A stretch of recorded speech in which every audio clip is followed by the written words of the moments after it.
Hey there. Welcome everybody to the July Metaphysical Chat Livestream.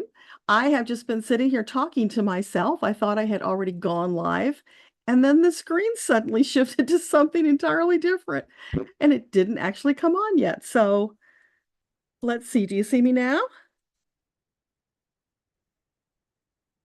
I see me on the screen, so I'm hoping you're getting it.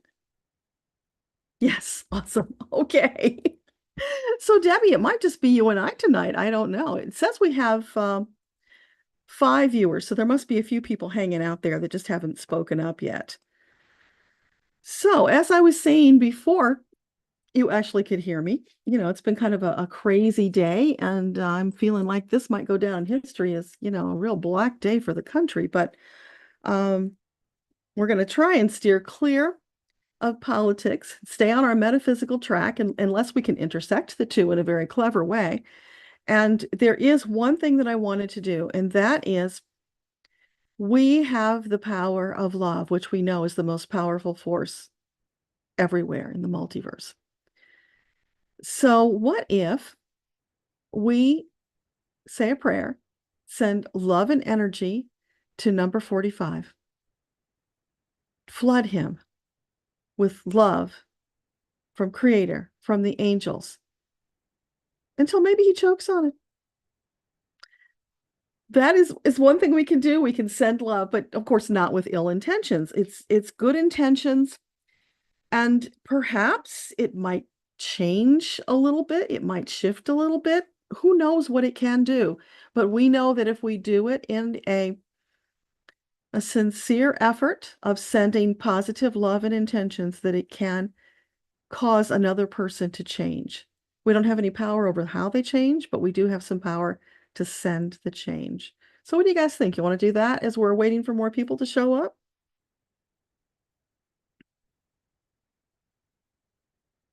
So I see Eileen popped in, Mike, Ann, Richard, Angela, Beth, Alyssa. Welcome, everybody. So, yeah, delayed start. There was some technical thing. I hit go live and I saw myself live, but then it disappeared. So I don't know, backtracked on me or something. But all is right now, and we're here. So you like the idea, Debbie. All right. So why don't we do that? Thank you, Anne. You also like the idea. Let's do that and just see where we go. And meanwhile, you can start popping your questions in to chat and we'll see what happens. Thank you for the white light to everybody, Eileen. Awesome. So take a couple deep breaths. Let's get into that grounded, beautiful, centered space of energy where we are radiating love for ourselves, for the planet, and all lives upon the planet. And let's call in the angels, guides, and creator. We want to call out all the big guns to help us with this one.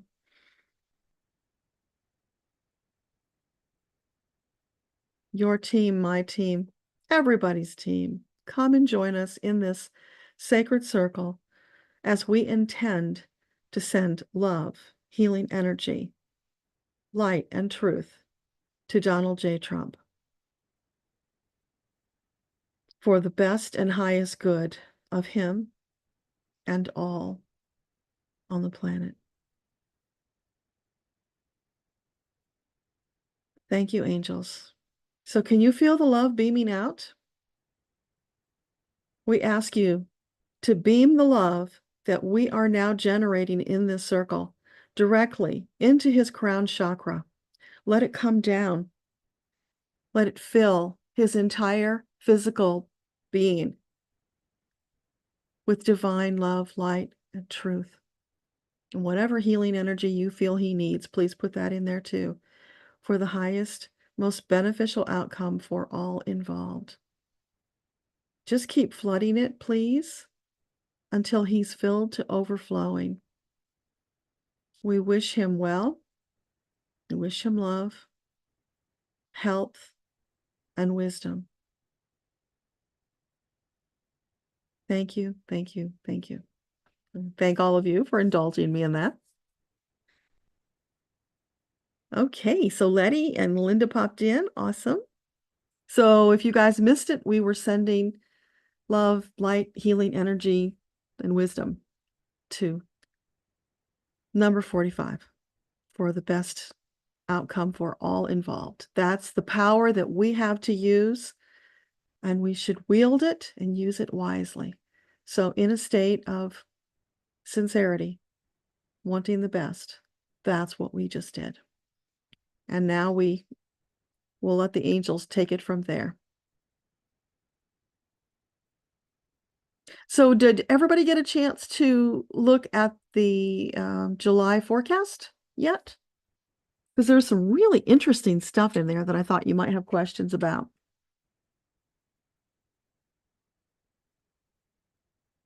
Hang on, I'm getting messages here about bit rate. Higher than recommended. Okay, but I don't know how to change that. Oh.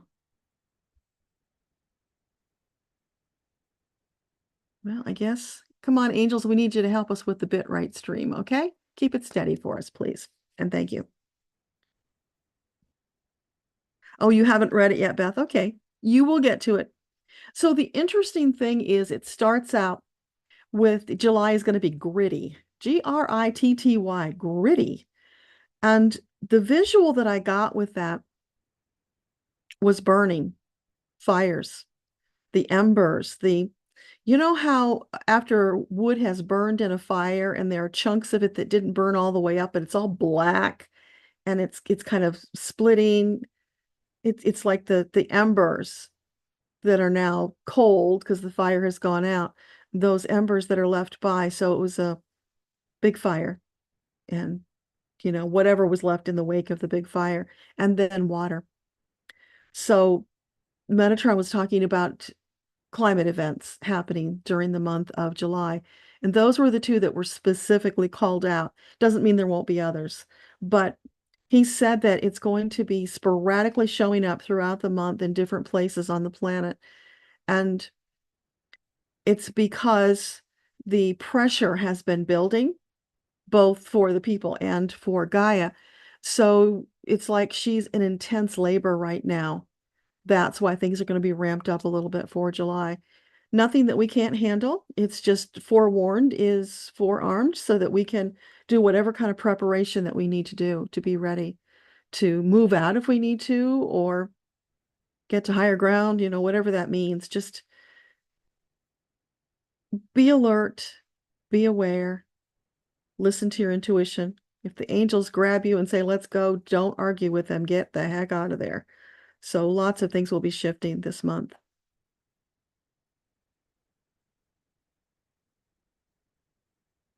I'm glad you could make it too, Noreen. Okay. Eileen, you've been busy with a 5-year grant cycle and you're taking the week off. Awesome. I'm glad you're getting some time off. Much needed. So do you guys have any questions? Because I'm not seeing anything showing up here yet.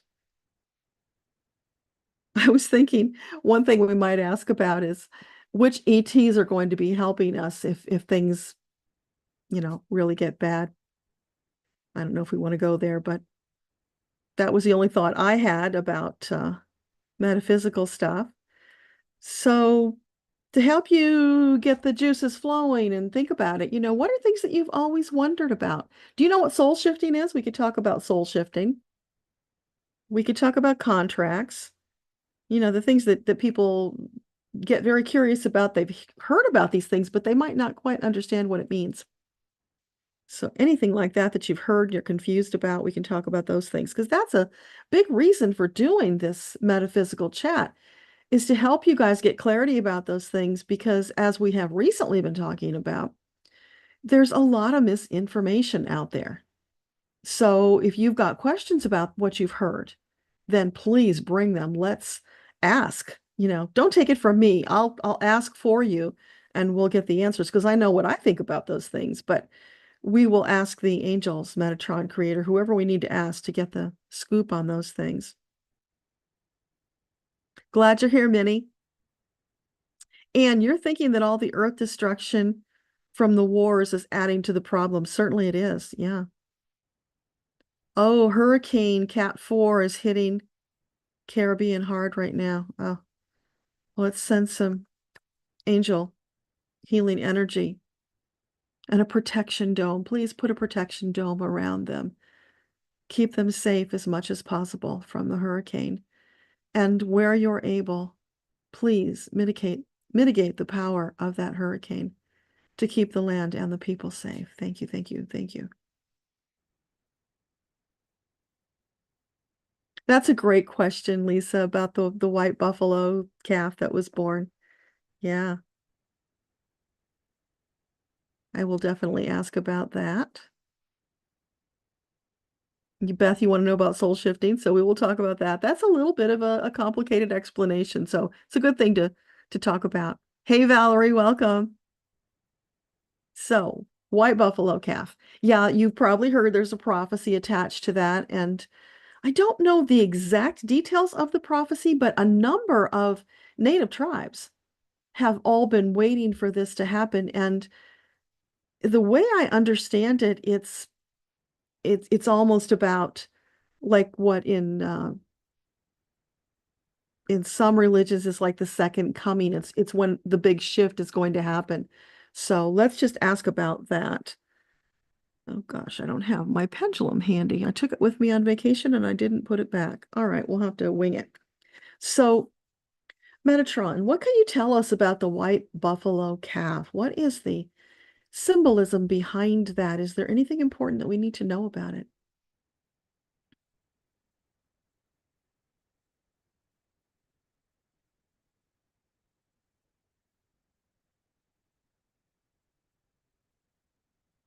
There's a word that's trying to come through and it's getting stuck. What is that word? All right, let's skip that word and go on. So yes, it's a symbol of the prophecy for a time on the planet when people will come together in unison once more. Oh, that's beautiful. So it's a symbol of the beginning of the journey to a new peaceful era. So what we would call Earthtopia, the Great Shift. Is that what you're saying? Yeah, it's all connected. It's all part of the same big story. That doesn't mean it's going to happen immediately because it's going to take some time. It's just this is a very early sign to get our attention so that we can take whatever action we feel led to take to assist with the shift, with bringing peace. And that's especially important right now because we've been hit with so many slugs in a very short period of time that feel like they could be very dire. But that's an illusion. We have to remember that. These are illusions by the dark side to try and throw us off of our game so that we will fall into despair or depression or maybe even give up. That means we've got to double down even harder. We have to stand our ground, put on your angel armor if you haven't already got it on. Stand firm in that faith, trust, and love. Feel the angel's arms around you, holding you and supporting you, helping you to see the truth that everything really will work out all right for you. Might not happen tomorrow. It might take a little time, but know that they will be with you, your team, and extras if you need them. Please call reinforcements if you need to. You can do that. You, as a sovereign soul, have the right to call and ask for extra angels to help you or guides, whatever you need. But now is that time to not get discouraged, no matter how bleak it might look. Because, yeah, it did. I mean, so yeah, sometimes we're going to get knocked down because it's going to feel overwhelming, and that's okay. We're human. But we don't stay there. We get right back up. Let the angels help us up. We keep moving forward. That's how we win. We just never give up. Sooner or later, we will have that big breakthrough. The dark ones will have to surrender because we are not. We never will. This is the fight for our souls, for the planet, for future generations. So what we do now is pivotal. So don't be afraid. Lean on one another, lean on your teams, Just keep going. You got this.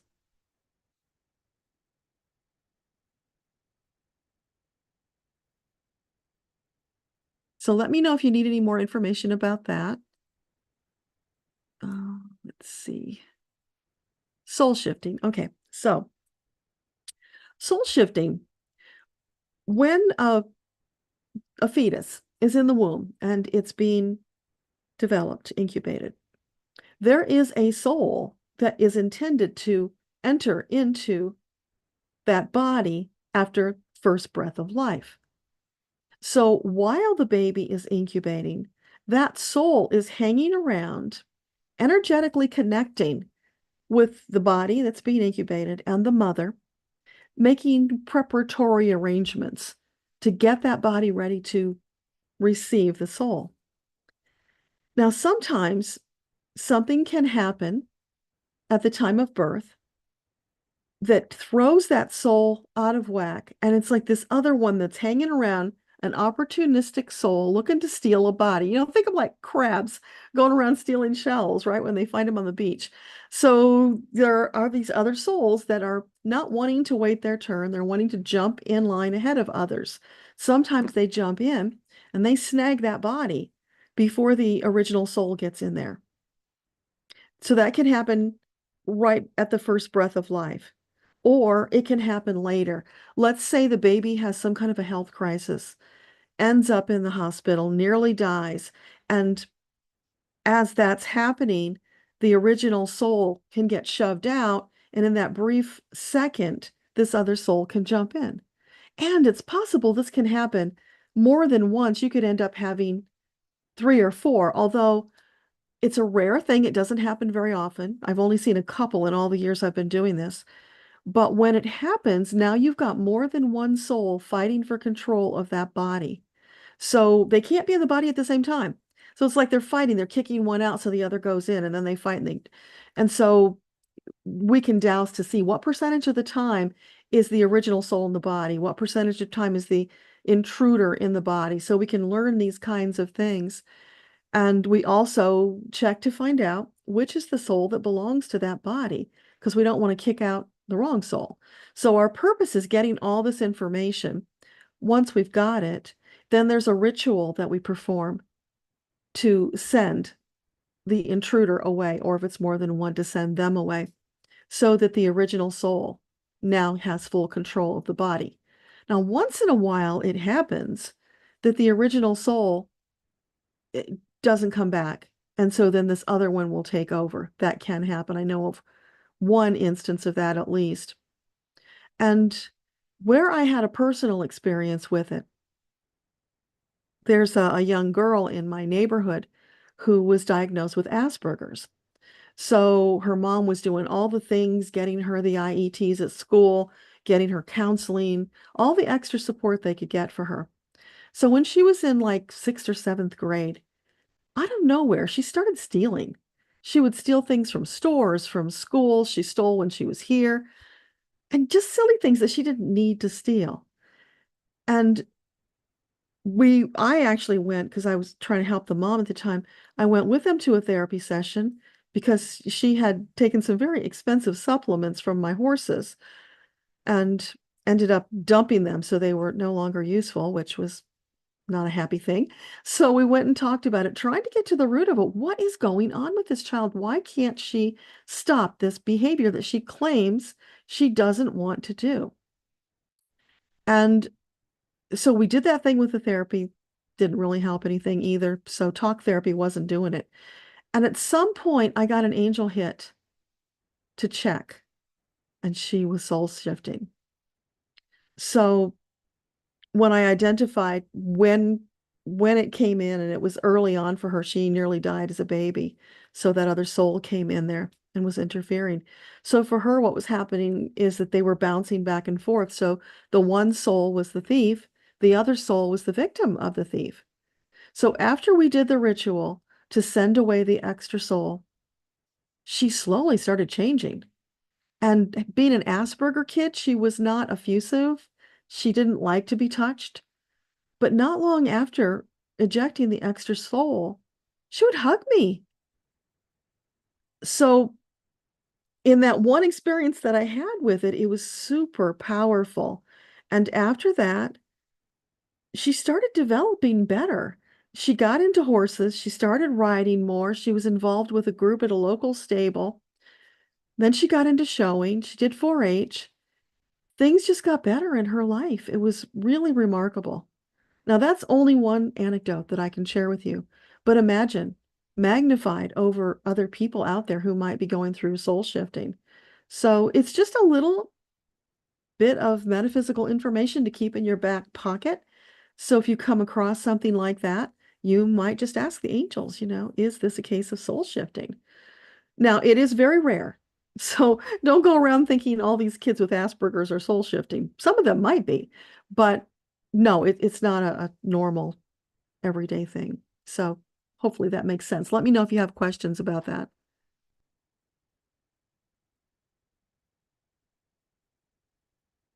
How do you tell if somebody is part of your soul tribe? Well, if you know your soul tribe and the characteristics, Eileen, you can pay attention. Are they demonstrating some of the more marked characteristics of that group? Like the Palladians, for instance, they are always and forever these big grand visionaries. They have these amazing plans. They run off to start the plan, and then they stop in the middle because they don't like doing the middle part. But they're so excited when it gets to the end and they can celebrate and then run on and do something else. So if you see somebody who has a pattern of grandiose visions, going out there and leaping before they look, very impulsive, they might be a Palladian. Now, if you know how to access your Akashic records, you could ask, is that person whatever you think that they are? Maybe they know. You could ask them if they know. You can ask them if they have certain experiences which you know to be part of what you experience. But the only way to really know for sure is to look in the Akashic records. So if that's something you want to do, then it just takes practice to learn how to do it and get reliable answers. Even then, you don't get 100% correct. Because, Richard, I'm just reminded, you asked me a question last month about something with some name that I had never heard before. I doused on it and I don't even remember the answer now, but I was curious, what the heck is that thing?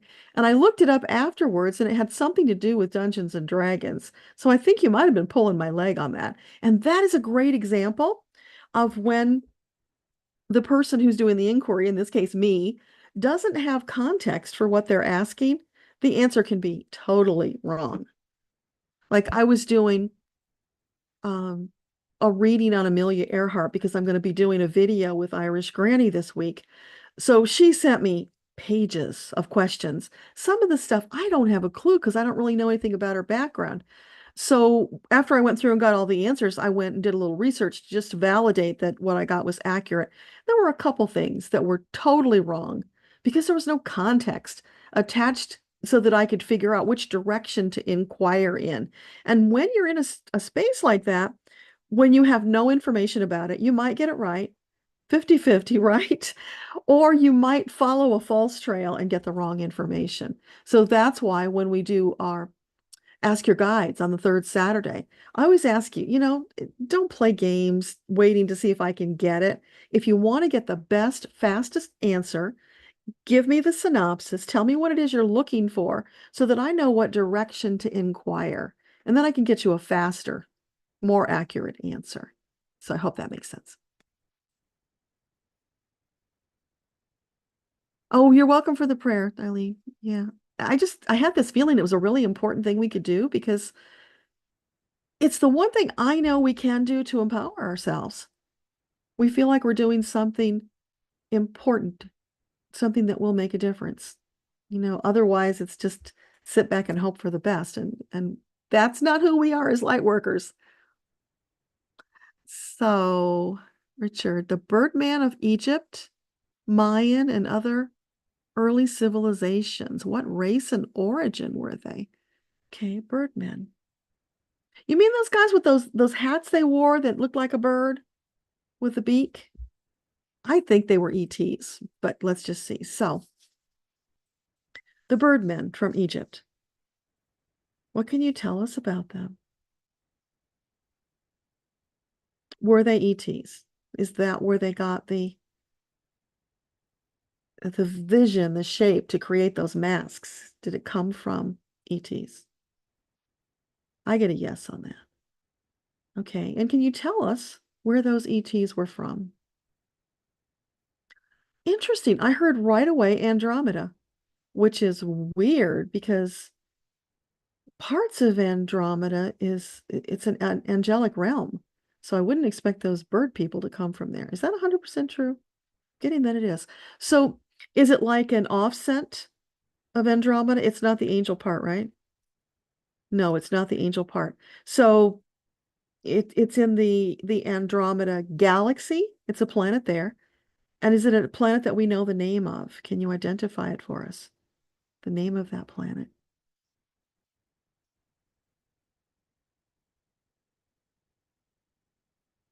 David's watch alarm is going off. I don't know if you can hear it.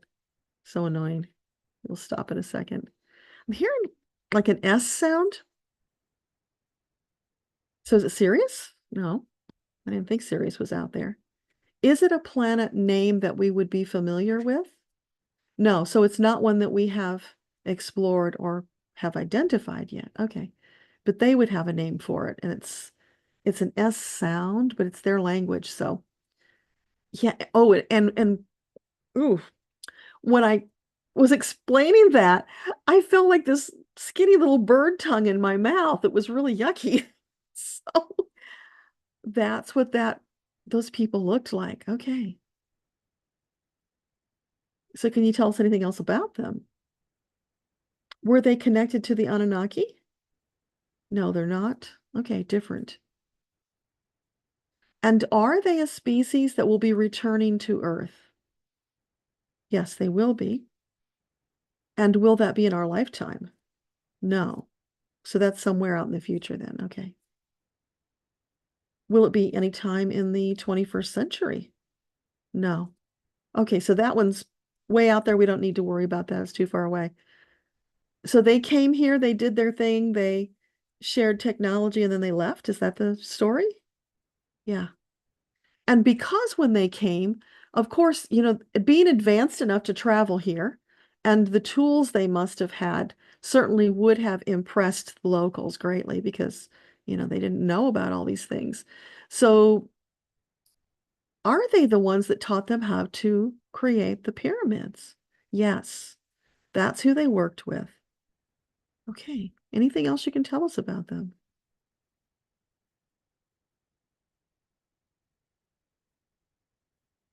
I'm hearing something like Circe, something like that.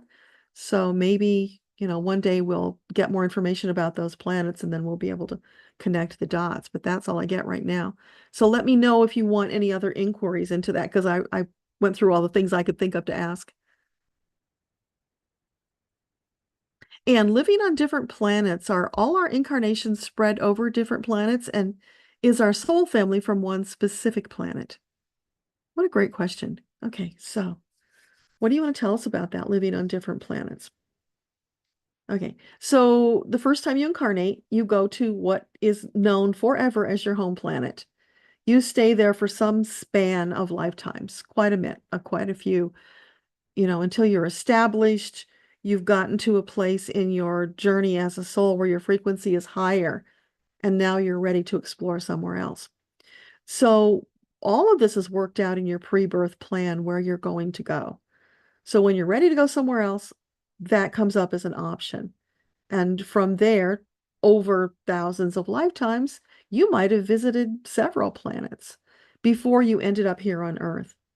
Then once you came to Earth, you got all tied up in the karma of Earth, plus the excitement, because for a soul, Earth is an exciting place to be since it's an opportunity for so much expansion. So that's why so many of us are here right now. And then soul family. So your soul family would be the group that you incarnated with in that first lifetime. But then what happens is over time, you can add people to your soul family because it's like that whole thing about what's the word I'm looking for? The soulmate, where people think that twin flame, that there's these two that have to come together. And I've mentioned that before. That's just not the way it works, because that would be like a curse from Creator, that you have this missing half of yourself, and until you find it, you can't be whole and have this great life. That would greatly impede your progress as a soul. So that's not happening. But there are people who you have karma now with, that you've been with before. So each time you're working on your pre-birth plan, you look at your options. Who's available from that group that you have things you want to resolve? And when are they available? Because that, of course, impacts when you're going to incarnate. So you try as much as you can to get together on the timing of when you're going to incarnate. And then, you pick suitable places where you can all come together, where it will be an energetic match for whatever it is you're trying to resolve. Oh, there goes that alarm again. I don't know if you guys are hearing that. Hopefully you're not, because it's annoying. Anyway, is there anything else I can tell you about soul family? Yeah, it's kind of like our family here on Earth. You have the ones you were born into that family, but along the way, you have connections with people, and you kind of annex them into your quote soul family, at least for that lifetime. So if that connection is made, you can then revisit it in other lifetimes. So the soul family is almost, I'm getting this picture of like an accordion. So it's flexible, it stretches and it contracts depending on what it is you're looking for and who you want to be with. So let me know if that helps.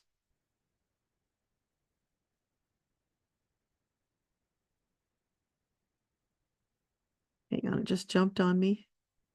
So Eileen, will the white buffalo calf be found safe? It's not been seen since the first week of June. Oh, I didn't know that. Okay, so Metatron, what can you tell us about the white buffalo calf? Is it still alive? Still living? Did somebody take it away and hurt it? Wow. I hope this is wrong, but I'm getting that it's no longer alive. So tell us about that. Who would do that? That's like a sacrilege. Was it animals who took it away? No, it was human beings. Okay, human beings took it away. And did they take it because it's valuable to sell or for the pelt? Yeah, these are non-believers. They don't care about any prophecy. They just saw a valuable pelt to be harvested. So, that being the case, is it likely that another calf will come along to fulfill the prophecy in this lifetime? No. Oh, that's not good.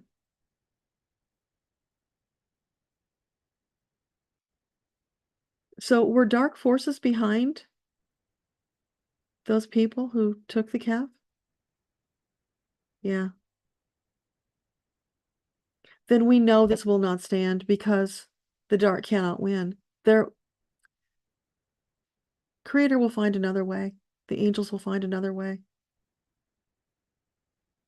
So, can the prophecy be fulfilled without the calf?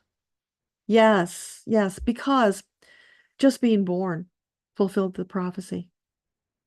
Okay. So they're saying, don't worry about it. It's okay. It's just part of the battle that we're going through, and another reason to be on our guard all the time, because they will pull sneaky tricks like that to defeat us, but they can't. We've already won. It's just a matter of catching up with that timeline.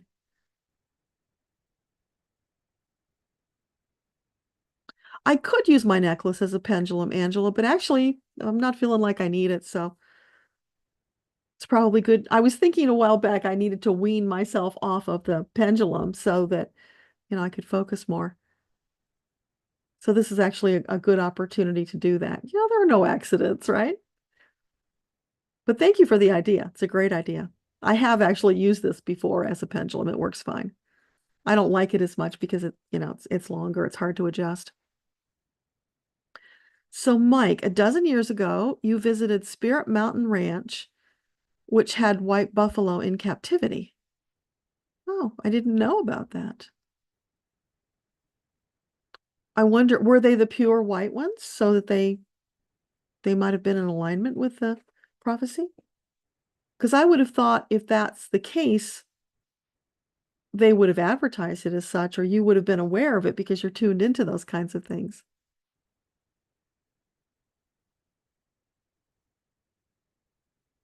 KT, I'm not doing personal readings tonight, but please bring that on the third Saturday. If you can find a way to ask that question from a metaphysical perspective, then I will entertain it. But that's the rule, so I have to abide by the rule.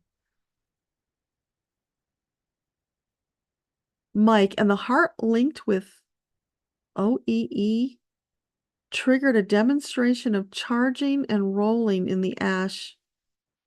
I don't know what that means, Mike. You're going to have to flesh that out for me. It heart linked with you and then started charging and rolling in the ash in the pen? Yeah, tell us more about that because I don't know what that means. Debbie, you were listening to a famous medium today. He said that all mediums are psychic, but not all psychics are mediums. And it felt like truth to you, but you'd like to know more. Yeah, I think it's true. I've seen people who evidenced that as their truth. But the thing is, everybody could be both if they wanted to. So there are some who are mediums, don't consider themselves psychic. And that's a choice they're making. They're closing off the psychic side of themselves for whatever reason. They're not wanting to open it up. But there are lots of them out there who do both. I'm doing both because if I can access the Akashic Records, which is what I do when I'm asking these questions, because I want the truth, then I can access the deceased because they're available through the records. I'm not special. If I can do it, anybody can do it. But yeah, there are people who will say, "Oh, I'm psychic, but I'm not a medium because I don't choose to speak to the dead." And I don't know. I find that a little hard to believe that they don't have that ability because sometimes when you're connected and you're getting this information, some departed person just pops in. The first time that happened to me, I think it was John Denver, because I had no intention of doing mediumship work. I was doing the Akashic Records. And then when I'm in a meditation, Denver popped in and started talking to me because he had a message to share. So, I incorporate it now and then.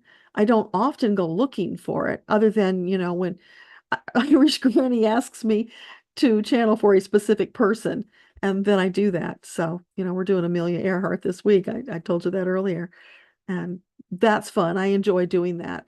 But it's a very different energy from the spiritual work. It's just a fun thing to do. It's entertainment. Whereas channeling from the records for spiritual purposes just has a very different, uplifting, sacred energy about it. It's a different experience. But that doesn't mean it's not okay for me to go have fun and inquire of any of the dead who want to have a conversation. So I can do that without causing any problems. So if you had an interest or anybody you knew had an interest, you're talking limitation, right? And we're unlimited beings. We can do whatever we choose to do if we practice. You don't just step in normally and pick it up and do it. It does take practice.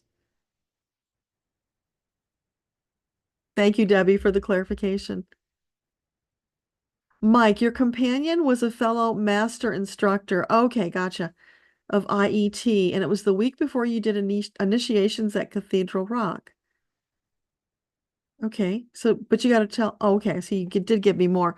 So after the buffalo roll, she looked at you with a twinkle in her eye and said, "I bet you can't do that again." So she was saying that you did something to cause the buffalo to roll? Is that what you're saying? I don't see another answer there, so I'll wait for you to chime in on that. That's really cool though. Eileen, all the muck had to come out into the open so it could be cleaned. Yeah, absolutely. It's been kept hidden too long. Yeah, that was what they told us a few years ago, that, this whole thing with 45 was very purposeful. He could have walked a light path. He chose not to. And because he chose to take that path, then they took advantage of that so that he could be the catalyst for exposing all the corruption. And boy, is he doing that. So you get all that corruption out into the light so that it can be transmuted. That's what's going on, which is why in some ways we owe him gratitude for doing that, even though we don't necessarily feel like doing that. But yeah, it's complicated. Minnie G, your grandmother returned after showing up in an Akashic reading to explain why she showed up. That is really cool. And she wanted to thank you for a good deed. That is awesome. So if you did it once, Minnie, you can do it again. Yeah. And with other people if you want to. Valerie, what gifts should you work on? Hmm. So it's not what gift you should work on, Valerie. It's really going back to, for everybody, living your purpose.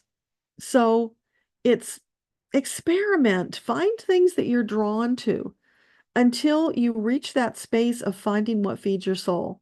And then do more of that, because that's what you came here for. You came to expand your consciousness, do what feeds your soul, and have a really good time, because you came here to live this exuberant life. It's living, not efforting. And so many of us got off track early on because we were taught by well-meaning people, and some not so well-meaning, about who we should be and what we should do in this lifetime. And as a sovereign soul, nobody can tell you that. It's up to you to decide. So if you don't already know what feeds your soul, then experiment with things. Try anything that you are attracted to see if that's the one that's going to light you up. Or think back to when you were a child. What were things that excited you that you could just do for hours and hours and hours because it was so much fun? And that thing that feeds your soul, that thing that you do as a career, they can be different. You don't have to do what feeds your soul as a career. It's great if you can, but it doesn't always work that way. The most important thing is that finding what feeds your soul and doing it. So whatever you feel drawn to do, I hope that makes sense. So Beth, you like the soul shifting thing? Yeah, it's kind of a mind-blowing concept, isn't it? Crazy. If I hadn't seen it with my own eyes and experienced it, I'm not sure I would believe it, because it's really freaky. But all kinds of weird stuff happens with energy and souls. That's where the unlimited stuff comes in. You are welcome, Eileen. Your soul tribe is the blueprint changer. Yeah. And of course, the greater blueprint collective. There's a lot of blueprinters out there. So, people who are very involved with social change, who get in there right up to their elbows, helping out, getting in the middle of it, they're often blueprinters.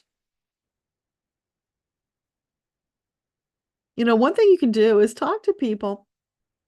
This came up in the July forecast. If you find yourself staring at the sky, feeling a little homesick, a little pensive, longing for something, but you don't know what, you're probably looking at your home planet. That's what that's about, because it's wired into all of us. And even though we came to Earth purposefully to have this experience, that doesn't mean that we don't somewhere deep inside long for what our version of normal is. So when you talk to people, ask them about that. Do you find yourself looking at the sky and wondering what's out there and feeling this wistfulness? That's a really interesting conversation to have with people. So try that and see what you find out. John, my prediction about you from a couple months ago came through in your favor. You are so welcome. I'm really glad to hear that. Thank you for sharing. Debbie, you want to learn more about karma. You were reading the July forecast and it's very fascinating. So tell me what aspect about that grabbed your attention so I can hone in right on that. Because I'm not at the moment remembering exactly what it was that was in that forecast. When they channel through, I get bits and pieces, but I don't retain all of it. Mike, you heart linked with the buffalo and it charged in place, then raced to a pile of ash and rolled in it. The connection you felt was awesome. Okay, gotcha. So you were intentionally heart linking with it and it had that reaction. Maybe because it had never done that with another person. So I can imagine that that would have had quite a reaction to it. So have you tried to do it again or with any other creatures? You had that experience in other instances that you want to share with us? It's really cool. What inspired you to heart link with it? That would be valuable to share. Oh, you heart linked a second time and had the same result. And then you met local natives who do clearings for the buffalo. And they were delighted to meet people from Philadelphia.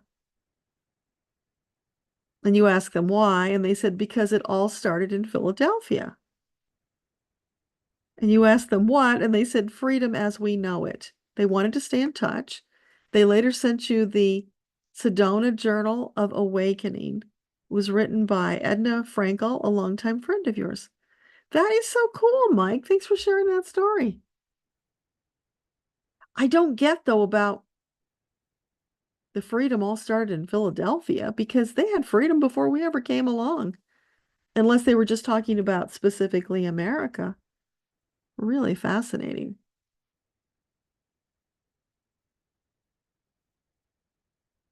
Okay, I think I got to the bottom, you guys. So I'm waiting for Debbie to clarify what she wants to know about karma.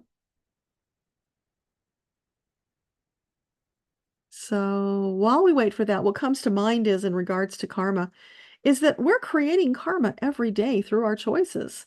That's why when they say to you, if you don't like your reality, then make a new choice. Because when you do that, you shift the karma.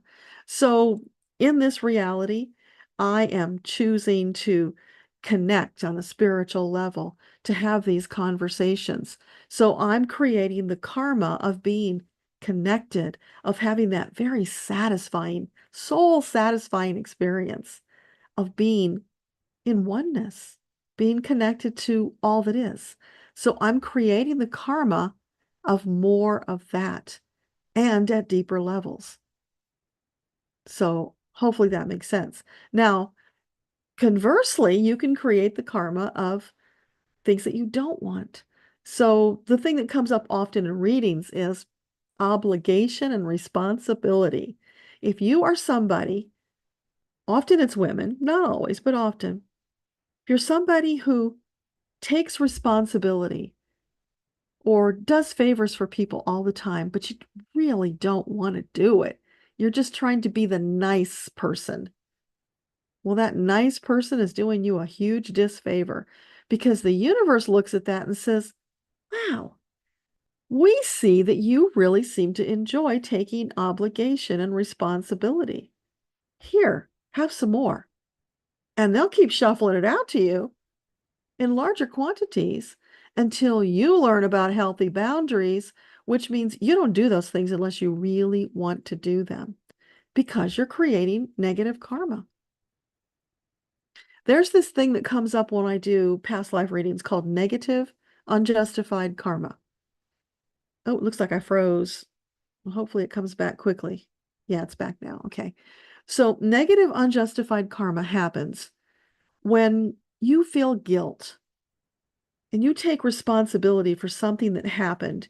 It wasn't your fault, but for whatever reason, you decide to accept the guilt of the situation. When you do that, that's now your karma, and you're going to attract more things to cause guilt or more negative situations like the one that caused the guilt. Don't do that. We can clear it, and we do when it shows up. But for you, it's about being present, being responsible, having good boundaries, knowing the angels say to you, guilt is a waste of time. Guilt and regret both. Don't go there because it creates more karma of guilt and regret. So just take it, whatever the lesson was that you learned from it, take the lesson, express a little gratitude for the lesson, move on, let it go. And that way you're not getting wound up in that negative karma that you don't want.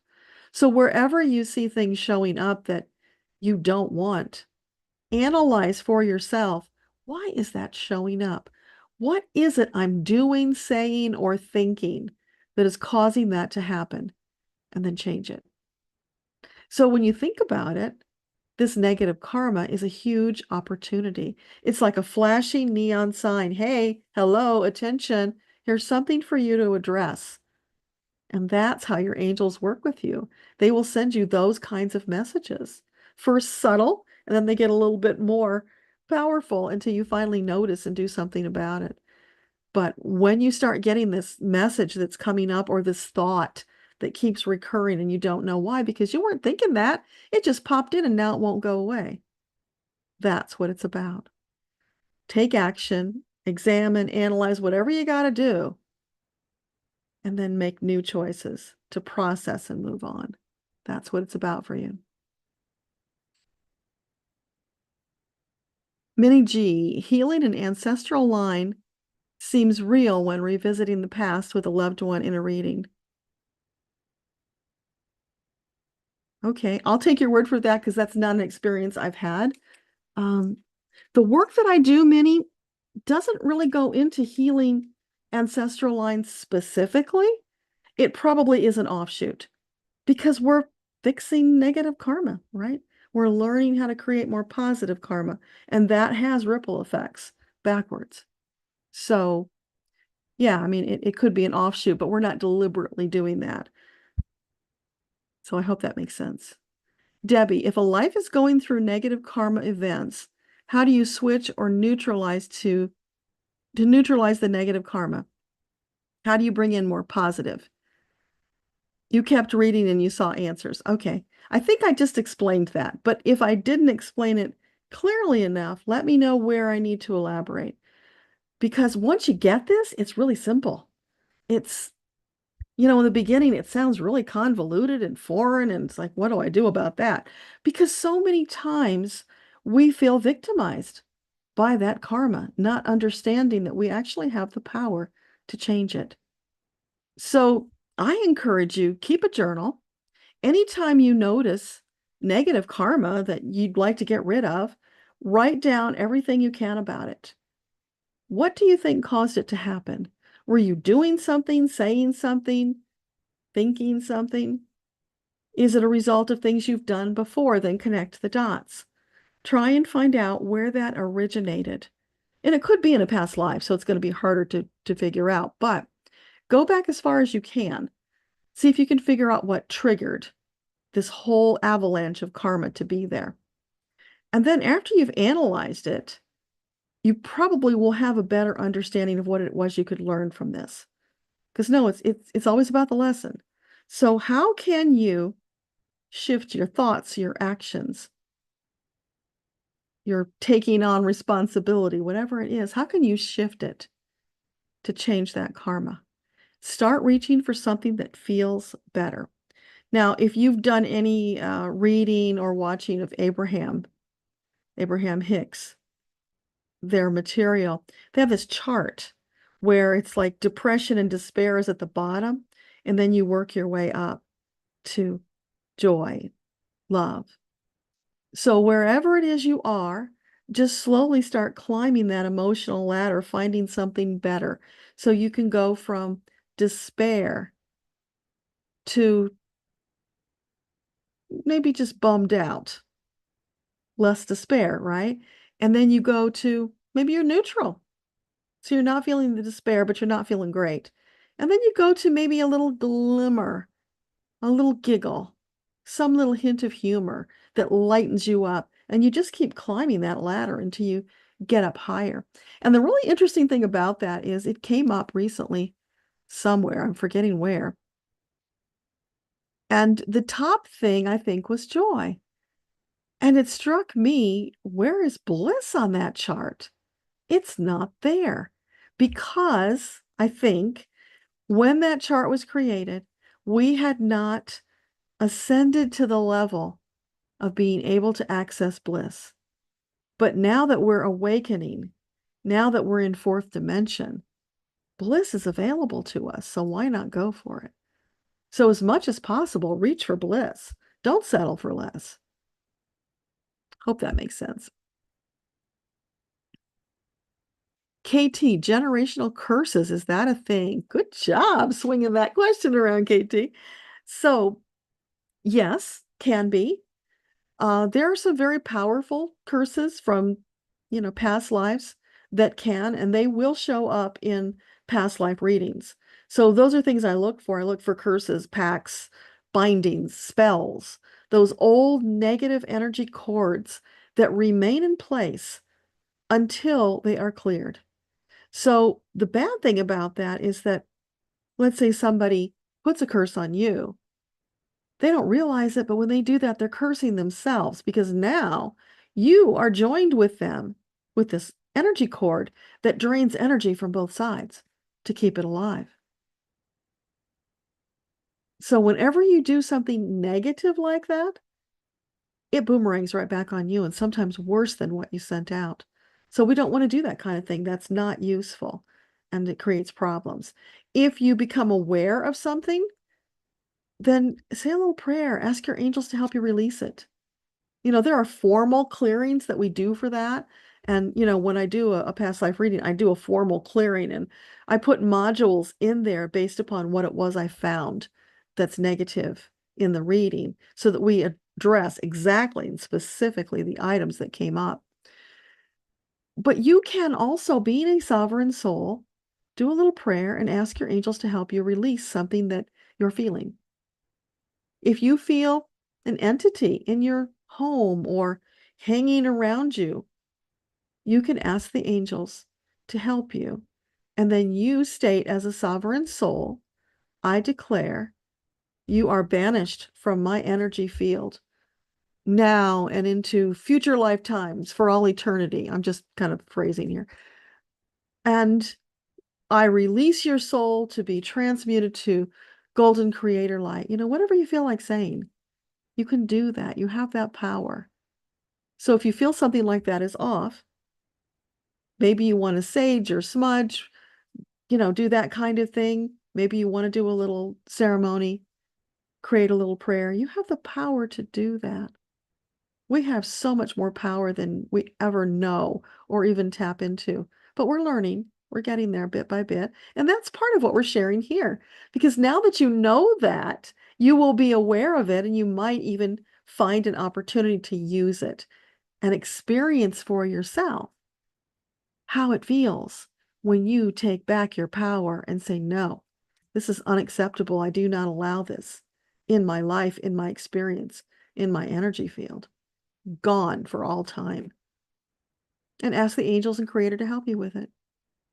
If while you're doing that, you get these thoughts or phrases that come into your head, write them down because that's you channeling. That is your divine team sending you phrases to help you out to be more effective. And that can absolutely happen. Don't be surprised if it does.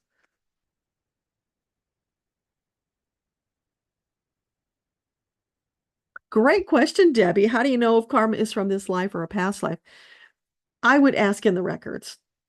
And you've seen me on the third Saturday when somebody talks about something that's going on. I will first ask if it's a present life thing. And if I get a no, then I start inquiring, is it a past life thing? And if so, what lifetime is it from?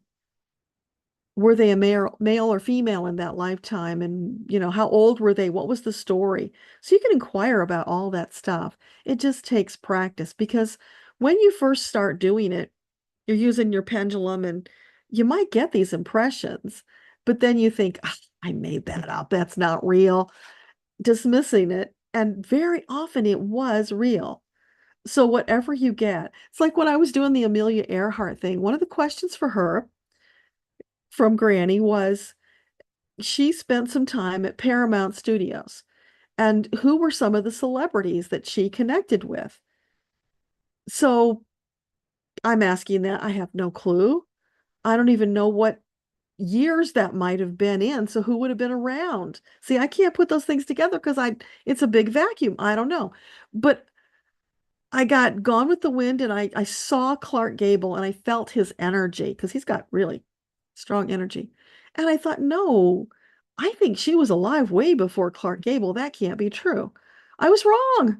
When I went and did the checkup to just validate some of the things that I found, turns out she had met him at the studios.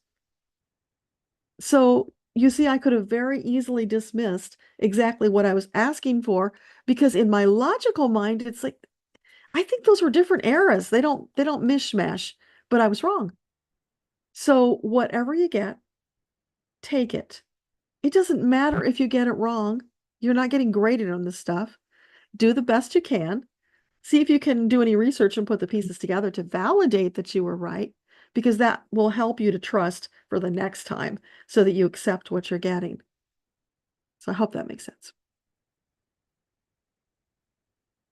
So if you're dowsing, you can just ask the question, is this karma that I'm experiencing present life? Is it past life?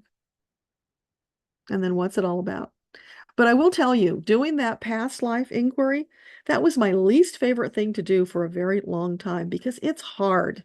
You're grabbing that out of the vacuum of space, of the records. And some of it seems so outrageous. You're going, that can't possibly be true. It sounds like somebody wrote a fantasy novel. But guess what? Very often it is true. I am getting more wacky, wild stories these days than ever before. And part of that shifted once I started doing the trance channeling. And now I don't mind doing the past life readings. They're kind of interesting and funny now because I'm feeling more comfortable about what I get. So it takes time. And I've been doing these things for a very long time. I just never liked them much. And now they're kind of fun. They're pretty cool. You'd be surprised at some of the things we did in past lives that we would never have guessed. You are welcome, Casey. KT, I'm sorry. Minnie J. Bliss, yeah. Go for the bliss, baby. You deserve it. Absolutely. So just keep, climbing the rungs of that ladder, higher and higher on the emotional scale until you get to bliss. When you come into alignment with your soul, when you are really in that space of flow, you know that you're doing what you came here to do. You just feel so wonderful. That's the bliss. It's the peace that passes understanding. Now, granted, you're not going to stay there all the time because life, but if you can even get there for a brief moment, that's huge. Just keep doing that. Keep reaching for it. One day you'll find you can get there and actually stay for longer periods of time.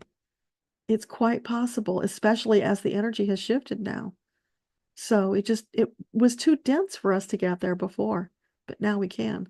So let's all make a pact, a good pact, that we will go searching for more bliss more often, because that will help the planet too. Can you imagine more light workers walking around blissed out? How that will shift things and how rapidly it could shift them?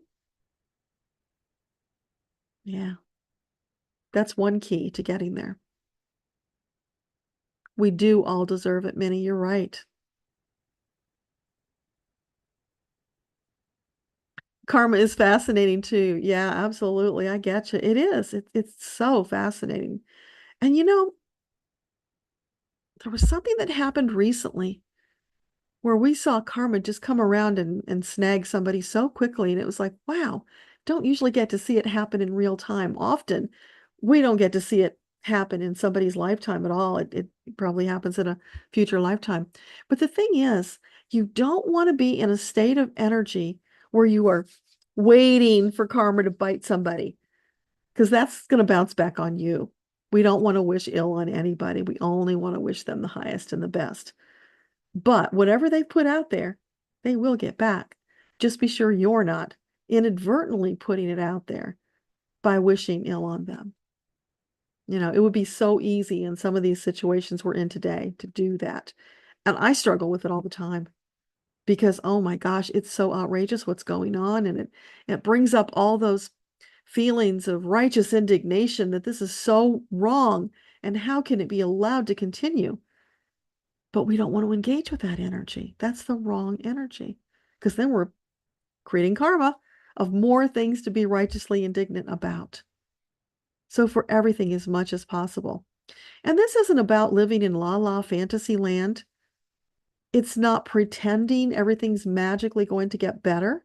No, it is you using your power consciously to cause that to be true through your choices, through the karma that creates.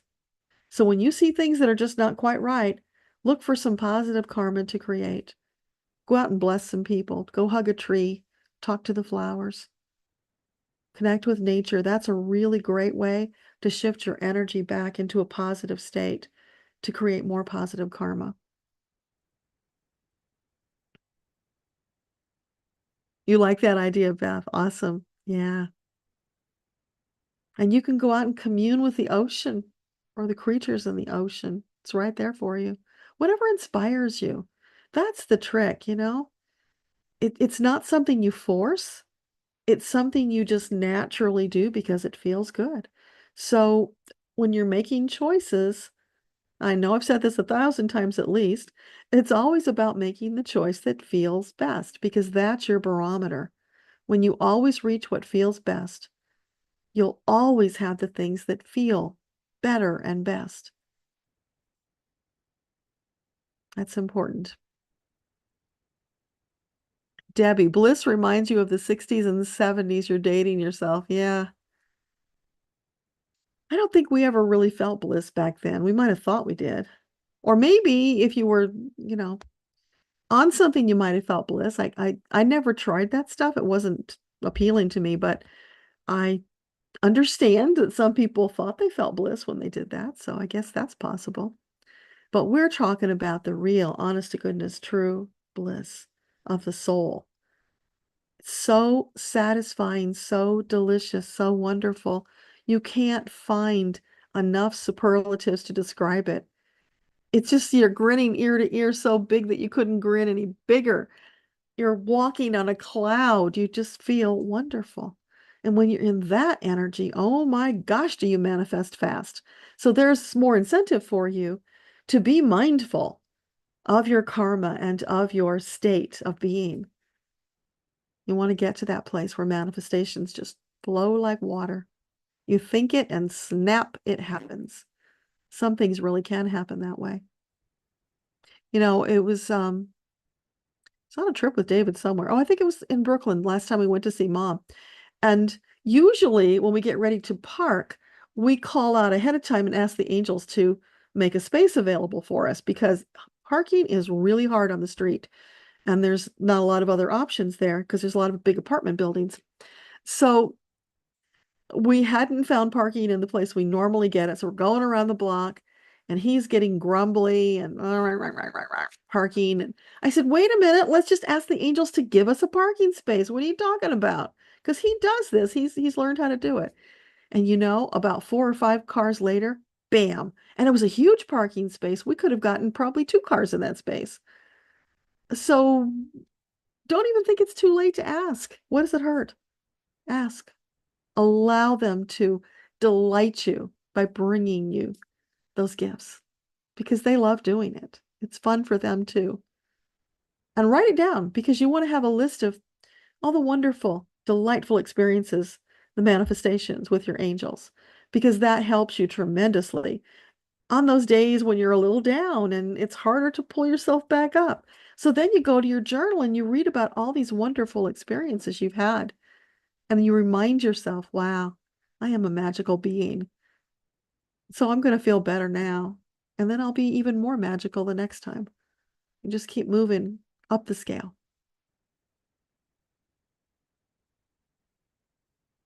So anything else? We're getting close to 8:30, so we can wrap if you guys don't have any more questions, or if you've got more, I'll hang out with you a little bit longer. We've got a date at 9 o'clock with Rachel because we want to hear her analysis of today's news. Hoping it's a positive slant to come out of that.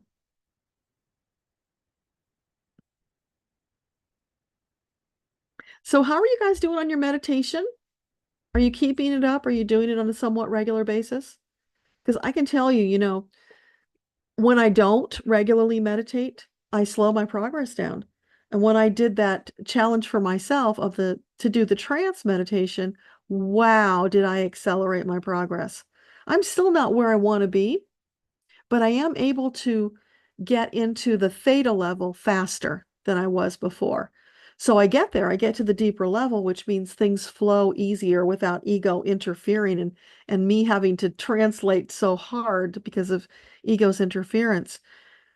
I'm still not getting anybody but me speaking through my voice box, but that could happen, or maybe it never will. Maybe this is as far as I need to go to do the work that I'm doing. I don't know. Whatever it is, I'm grateful for it, and I'm just going to keep practicing. But the more you practice, the better it gets, and it's so satisfying. Right now, with all the craziness, the chaos, I think it's important to have that connection. It helps you get through the harder days. Hey, Sydney, can you clear yourself? Absolutely. Yes, you can. You can use the clearing that I wrote for you. You can modify it. Just do a little snippet. You don't have to do the whole thing. You can add your own opening, your own closing. Totally up to you. This is about you grabbing your power, asserting your power as a sovereign soul. Sure, when you're doing the clearing, I think you have more confidence if you have one that was officially written by somebody who has that whole rigmarole, right? But it's not necessary. You do have the power to ask for, to even demand the clearing for yourself. You always had the power. It was just getting to the place of the confidence and understanding so that you could exercise it. Do you need outside separate support? Yeah, I think I just answered that. Up to you. Sometimes it might be something that is so deep that you just feel overwhelmed. And yeah, if you need outside help, then ask for it. You can do that. But I'm always about encouraging you to take the action for yourself, for that self-empowerment, which is exactly what the 21-day meditation challenge was about. I could have done classes and charged fees and taken you through all that, and you might have got the same results. But it wasn't necessary because Metatron synthesized it into this very simple process that everybody can do. It's just a matter of applying yourself, practicing, allowing it to unfold. So if you haven't done that already, go to Amazon, get the book, The Path to Hearing Angels and Guides, work it. Join the Facebook group. Let us support you. Everybody can connect with the records, with their team, get answers, and channel if you want to. Whether you do it for others or just for yourself, it doesn't matter. It's about you being the sovereign soul, developing the skills. Because I got to tell you, with where we're going, you're going to need those skills. It's going to help you get through the rough patches. Having that ability, oh my gosh, night and day difference. So do it for yourself. Baby steps, a little at a time. You really can do it. And that's where the group comes in to support you, because if you post a message about whatever it is you're struggling with, if you are, then others will share their experiences so you can see you are not alone. We have all had times where we show up and we get bupkis. We're just not in the right energy space. And that's okay. Come back and try again. No worries. You can do it. And plus, we have lots of tips, tricks that you can use to help you get through it. Like if you're sitting there and you're getting nothing, you usually are getting thoughts, your ego thoughts. Write those down. Whatever pops into your head, write it down. Don't worry about where it came from. Just write it down. That opens up the energy. It clears the blocks. It's like priming the pump. And all of a sudden, you will notice what you're getting is different. It's not your ego talking anymore. You are channeling. That's the best technique I found to get through if you're sitting there and nothing's coming. Just do that. Don't block the ego. Let it flow. Because if you get into fighting with it, trying to block those thoughts, then you're in resistance and you're blocking the channeling.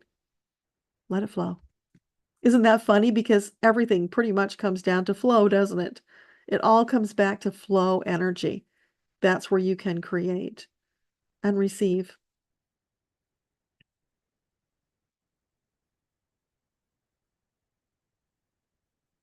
Eileen, keep putting calming, positive light out. Yes, the more the merrier. Whenever you feel led, do it. Yeah, in the morning, in the evening. Ain't we got fun? Yeah, put it out there.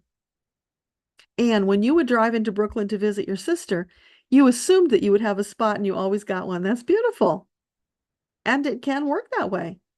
Sometimes you might have to wait because there's going to be one available shortly, but they will come in and help you however they can. They always deliver in one way or another. You got the book, you'll do it. Awesome. Yes, please. Keep us posted on your progress. Like I said, share in the group if you feel led to do that, or just come in and read the posts from other people. They've been posting in that group for over 3 years now. There's a lot of wisdom and information to soak up in there. So use it. It's a resource that's freely available to you.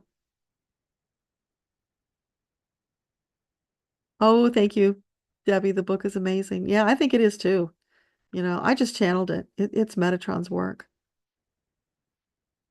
And can I say something about Vogel crystals?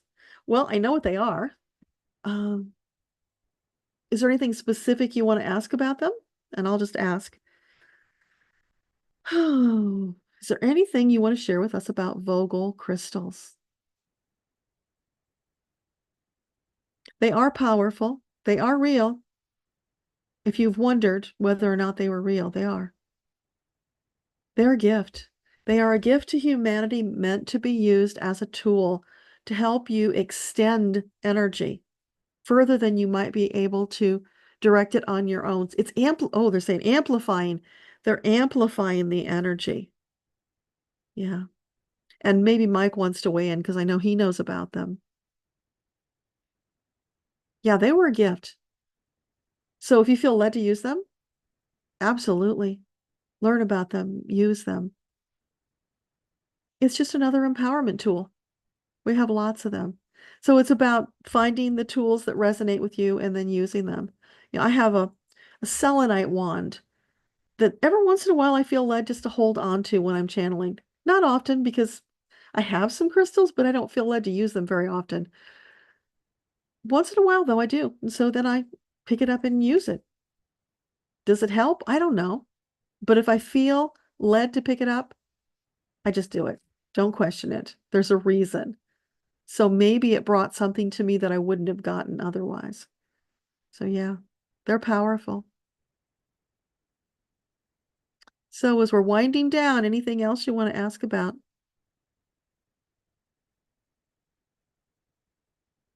Oh, we covered a lot of good territory tonight, you guys. Thank you. And don't forget, third Saturday, we will be on Zoom and YouTube.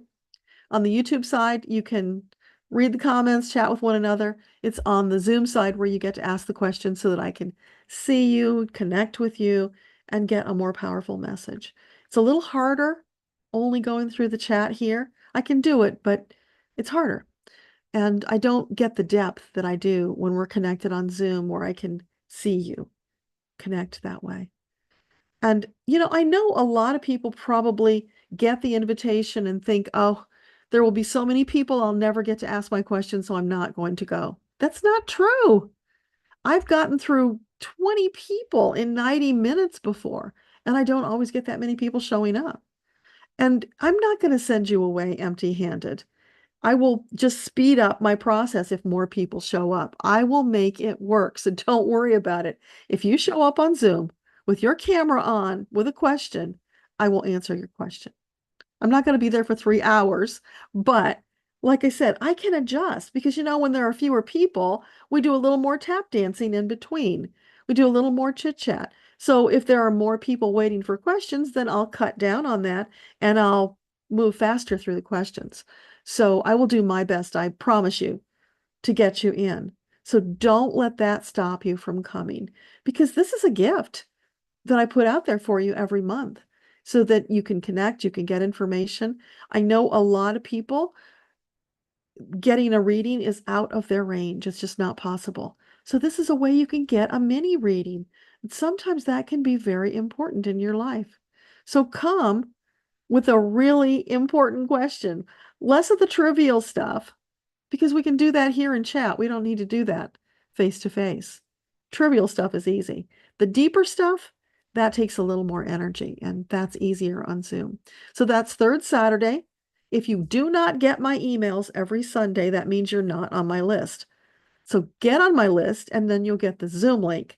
To get on my list, go to DebraLupien.com, Deborah with 2 B's, and sign up for the VIP list. I would love to have you there. I would love to meet you face to face if we haven't already met. And if we have, it's still fun to see your face every time.